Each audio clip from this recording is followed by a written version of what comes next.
가죽 공예를 하면서 어떠한 칼이 좋은지에 대한 질문이 종종 있어서 간단히 영상을 찍어 보도록 하겠습니다. 일단 앞에 준비되어 있는 칼들은 제가 사용하는 칼들 중에 전부는 아니지만 그래도 사실 대부분의 칼들이거든요. 중복되는 칼들은 제거를 했습니다. 보통 경우에 따라서 현재 보이시는 이 NT 커터는 제가 똑같은 게 3개가 있고요. 요거 올파 커터도 2개가 있고, 대부분의 칼들이 요 블랑샤르 프로하고 펠테코 나이프를 제외하고는 한 2개씩은 혹은 그 이상 가지고 있습니다. 칼을 많이 가지고 있는 이유는 아마 가죽 공예 하시는 분들이라면 이게 취미가 아니라 특히 업으로 하시는 분들은 작업을 하다가 작업이 끊기면, 도구 때문에 끊기면 안 되기 때문에 보조적인 수단으로 2개씩 구입하시는 아마 습관이 있을 겁니다. 는 사실 핑계고 그냥 장비 많으면 좋으니까요.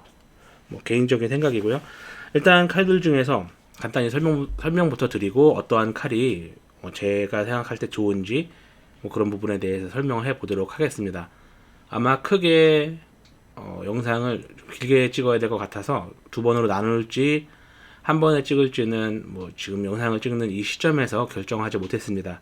저는 기본적으로 영상은 원테이크로 한 번에 찍고 대본이 없기 때문에 했던 말을 또 하거나 중간중간 빠진 내용을 보강하는 경우도 있을 수 있습니다. 참고해 주시고요. 일단 간단히 요 칼부터 할게요. 보시다시피 굉장히 무섭게 생긴 칼인데 녹도 많이 쓸었고요. 실제로 그만큼 잘 쓰는 칼은 아닙니다. 어떤 용도로 쓰냐면 저 같은 경우는 커다란 송아지 한 마리, 소 반 마리 그렇게 큰 가죽을 자를 때 쓰는 칼이거든요.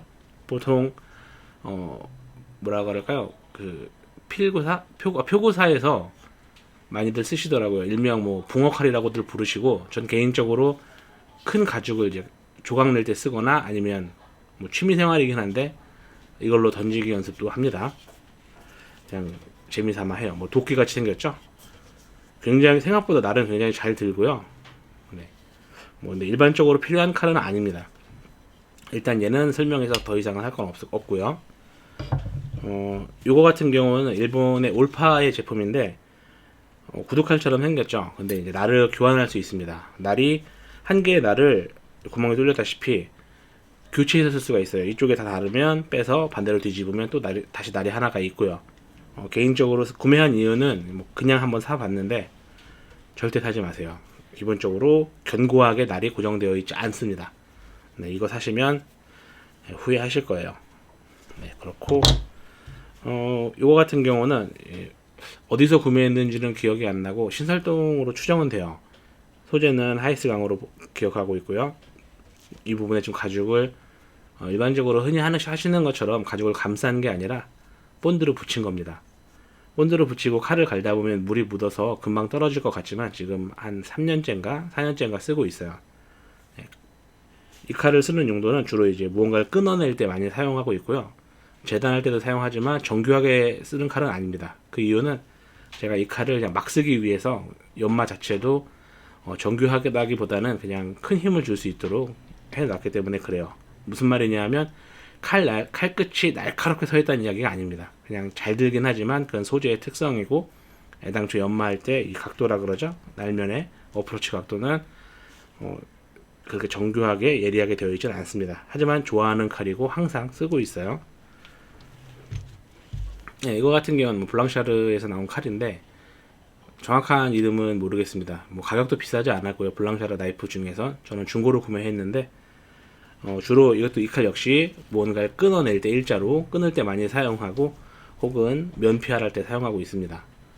블랑샤르 같은 경우는 개인적으로 되게 좋아하는 게, 많이 사진 않지만 좋다라고 말씀드릴 수 있는 건 기본적으로 도구를 제작함에 있어서 이해도가 되게 좋거든요. 예를 들어 이 칼만큼은 유일하게 내려놨을 때 칼날이 땅바닥에서 흔들리지 않습니다. 이렇게 쳤을 때 칼날이 그대로 있죠.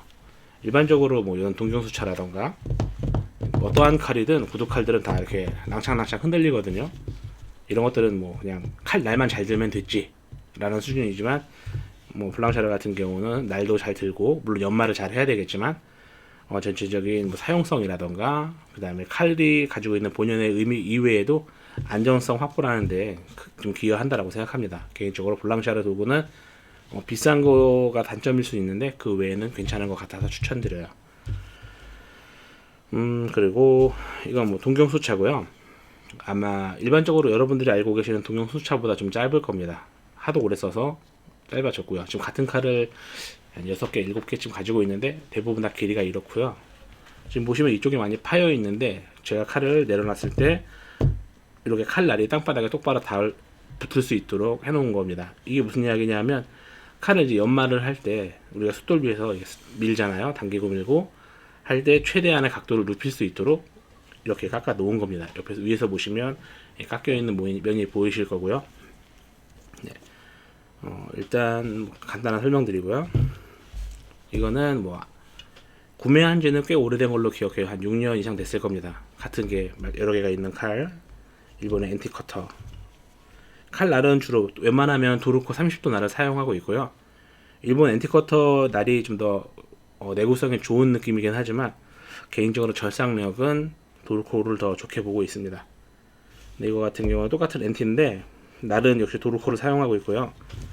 지금 보시면 이건 30도 날이고 얘는 이제 다른 각도를 모르겠어요. 아마 45도 같은데 이거 사용하고 있거든요.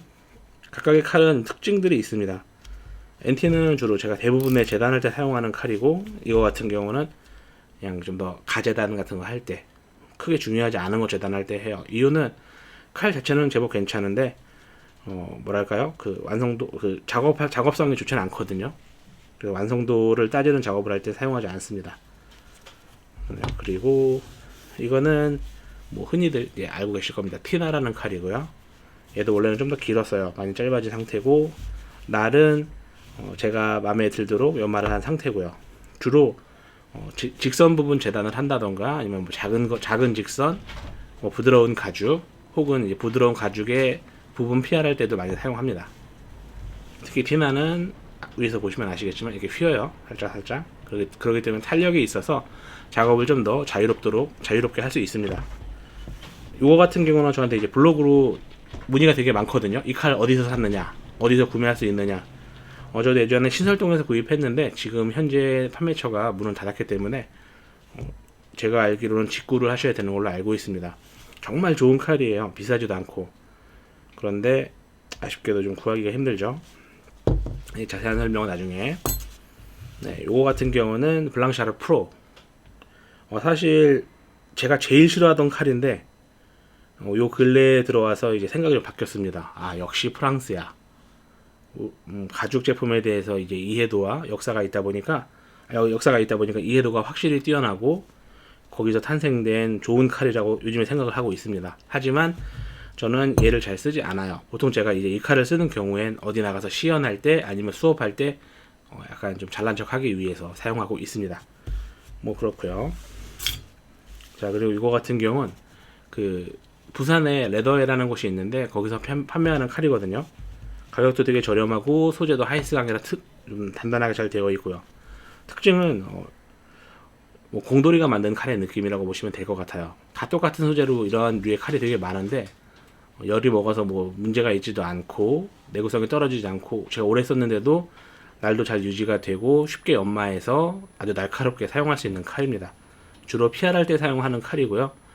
지금 보시다시피 얘는 뭐 철도 좀 얇고 한데 여기다가 손을 좀 보호하기 위해서 가죽을 말만도 하잖아요. 하지만 그러지 않은 이유가 그만큼 많이 쓰고 자주 갈아서 쓰기 때문입니다. 뭐 현재는 연마를 안 한 지 좀 되긴 했어요. 하지만 개인적으로 되게 좋아하는 칼 중에 하나입니다. 이거 같은 경우는 스위스에 보통 이제 페일 라이프라고 하고요. 뭐 목공 하시는 분들이 좀 알고 계실 거고 가죽 공예 하시는 분들도 좀 가성비가 좋은 칼로 아마 알려져 있을 겁니다. 개인적으로 뭐 사이즈 여러 가지를 가지고 있는데 그렇게 자주 쓰진 않아요. 예전에 많이 썼었는데 기본적으로 연마가 되게 쉬운 편이고 연마가 쉬운 만큼 날의 내구성이 그렇게 좋은 편은 아닙니다. 하지만 다양한 작업 사이즈가 다양하기 때문에 뭐 목적에 따라서 여러 개를 나눠서 쓰시면 작업을 좀 더 편하게 잘 하실 수 있을 겁니다. 일단 저렴하기 때문에 괜찮습니다. 그런데 사실 요거나 티나나 가격 차이는 나지만 만족도는 티나가 훨씬 더 좋습니다. 요건 그냥 좀 대중적인 칼, 사이즈가 다양하니까 나에게 맞는 칼을 좀 더 쉽게 고를 수 있다라는 정도. 네, 요거는 써있기는 이제 모차르트라고 써있는데 실제 무슨 모차르트랑 상관이 있는지 모르겠고 좀 특이한 칼이에요. 빼면 칼날을 이제 교체할 수 있는 칼인데 이 덮개 부분에 육각 렌치가 있거든요. 이걸 이용해서 칼날을 풀고 네, 이렇게 해서 뺀 다음 교체할 수 있습니다. 기본적으로 뭐 커터랑 비슷하다고 보시면 되겠죠. 커터는 다만 한 개의 기다란 날을 여러 개로 나눠서 쓸 수 있지만 이거 같은 경우는 그러지 않고 별도의 매거진이 제공돼서 거기서 칼날을 하나하나씩 빼서 쓸 수 있습니다. 개인적으로는 잘 쓰지도 않고 뭔가 가지고 있으면 좋을 것 같다는 생각을 했는데 네, 안 좋아요. 그래서 요거는 딱 이 정도 설명을 하고 끝낼 겁니다. 자, 일단 간단히 소개를 했고 영상을 지금 벌써 10분 정도 지났기 때문에 두 번째 영상으로 찍어야 될 것 같습니다.